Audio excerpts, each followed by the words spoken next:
6h36 sur Europe 1, une file d'attente de plusieurs kilomètres, près de 30 heures d'attente devant le palais de Westminster pour à peine quelques minutes devant le cercueil d'Elisabeth II. Ultime moment de recueillement pour des milliers de Britanniques en deuil. Lundi, ils enterreront celle qui a tenu les rênes du pays pendant 70 ans. Une reine qui laisse la couronne à son fils et qui laisse aussi une fortune colossale, Baptiste Morin. À combien s'élève le patrimoine de la souveraine ?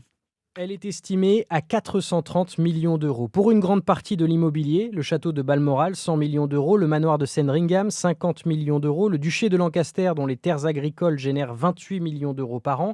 Et puis il y a des placements en tout genre, des chevaux de course, des vieilles voitures, une collection de 7000 tableaux dont des Rembrandt et des Vermeer, et une collection de timbres hérités du roi George V et estimée à plus de 100 millions d'euros. Les fameux joyaux de la couronne, 3,5 milliards d'euros, échappent-eux à ce décompte, car si le monarque en a l'usage, ils appartiennent en fait à l'État britannique. Et Charles n'aura pas à piocher dans cette fortune car il bénéficiera, comme sa mère avant lui, d'une allocation pour couvrir ses frais de représentation, environ 40 millions d'euros par an, issus d'un fonds d'investissement royal, notamment dans les éoliennes en mer Celtique. Baptiste Morin du service économie d'Europe 1.